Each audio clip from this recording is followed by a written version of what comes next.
panel apunta a saber, con nuestros invitados, el debate, quién está a favor y quién está en contra. Me gustaría saber cuál es su posición, Liliana. Mi posición, basada en la cantidad de relatos profesionalmente que tengo, no es de ninguna manera una solución o un paliativo a futuro. Digamos, así como no lo es la tobillera en los otros casos o la perimetral, en este caso la castración química no sería una solución frente a la reincidencia en violación. Bueno. Bueno, Mónica, hay que entender de que cuando se habla de castración química, esto si bien es algo dentro de todo moderno, no es algo que está de toda la vida vigente, hay que entenderlo como la evolución que ha surgido del debate profundo que se ha dado en muchos países. Muchas veces el debate consiste en aumentar penas o alternativas como la castración química. Hay países como Perú que han probado con aumentar las penas y han visto de que en definitiva eso no reduce los índices de abusos, por lo cual lo único que interesa en última instancia es encontrar la forma para reducir la cantidad de abusos. En esto, la endocrinología, que es quien primero ha evolucionado el tema de la castración química, más que nada tratando los pacientes con cáncer de próstata, ha descubierto la efectividad que tiene y que es bastante estable. Luego de ello, luego de 30 años de investigación, fue California el primero que se anima en el 96, y luego de ahí es que vemos que tantos países se van sumando poco a poco en esto, que lo encuentran bastante eficiente. Ahora, permítanme, acá tenemos una posición en contra y otra posición a favor de la aplicación de esto que se llama, es un procedimiento médico para disminuir la libido y por lo tanto, la pregunta es, una cosa es disminuir la libido y otra es la agresión sexual. No sé qué piensan acá, bueno, el doctor Enrique. Exactamente. No, yo creo que hay un problema, básico y es, yo escuchaba a Monse y en realidad no disminuye no disminuye nada. Lo que baja el descenso de la testosterona básicamente lo que hace es disminuir un grado de agresividad eventualmente, porque no es comprender la vida sexual. Estamos comparando sexualidad con una agresión. Entonces, en realidad en sí mismo no funciona. Baja en alguna medida el nivel de agresividad. ¿Cuál es el inconveniente? El verdadero violador va a incrementar esta posibilidad porque lo va a volver mucho más violento. Y de hecho, el caso paradigmático de Estados Unidos, el primer caso, lo llevaron a hacer shows por todas partes porque el sujeto hacía unos años que estaba sin hacer nada, estaba tan contento que dejó de tomar la pastilla y al mes violó a una persona. Es decir, el tema no tiene nada que ver con el disminuir la sexualidad o la libido, porque es imaginar que alguien viola por deseo sexual. Y esto no tiene nada que ver con el deseo, sino que tiene que ver con la violencia, con el sometimiento de las víctimas. Vos dijiste el verdadero violador. ¿Hay un verdadero violador y un violador que no es verdadero? No, lo que quiero decir es, los delitos sexuales, como te decía antes, son muy amplios, Hay sujetos que tienen un accionar pasivo, hay sujetos que son depredadores, que tienen su coto de caza.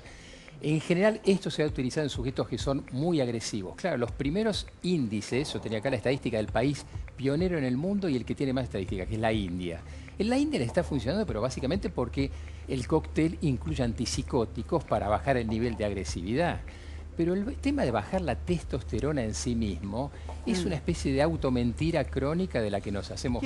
Quiero escucharlo a Cristian. Cristian, ¿se podría implementar algo como disminuir pena a cambio de evitar el riesgo, a cambio de someterse a un tratamiento? ¿Técnicamente tiene sentido? Es que no tiene solución porque se parte de un eufemismo, se parte de un error de concepto. Yo le escuchaba a Raúl muy atentamente recién y Raúl nos decía que estos son avances de la ciencia en cuanto al endocrinólogo que puede llegar a modificar.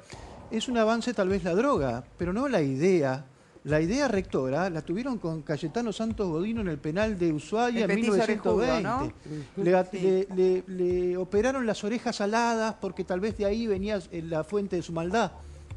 Ojalá tuviéramos una solución mágica a este flagelo terrible que son los delitos contra la integridad sexual.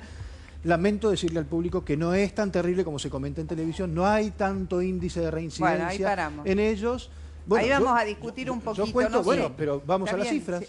Bueno, vamos a las cifras. Una acotación con respecto a lo que dice Cristian, que es muy atinado. Yo creo que es el mismo modelo de pensamiento que la castración física o la castración, o en su momento modificar las formas de las orejas. Pues se suponía que él hacía esto.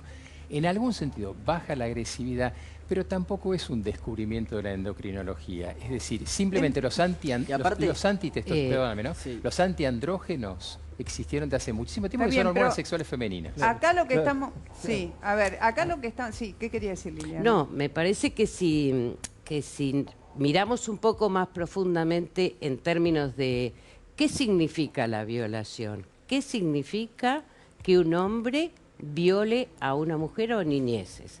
Significa el absoluto ejercicio del poder de esa persona, de quien ejerce ese delito, por sobre esas personas vulnerables que además son elegidas en su vulnerabilidad. Inhíbanme el poder. Entonces, no es una cuestión, sexual. desde mi punto de vista, no es una cuestión endocrinológica. Esa persona va a seguir teniendo el mismo perfil de abusador, de violento, de femicida, aunque haya una cuestión química que pueda modificar algo. O sea, no estamos hablando de una pulsión meramente sexual. El que viola en Exactamente. determinados contextos, los violadores, no funcionan solamente por un impulso sexual. Un viejo sexólogo maestro mío, el doctor Hindin, hoy fallecido, decía, violan con un palo.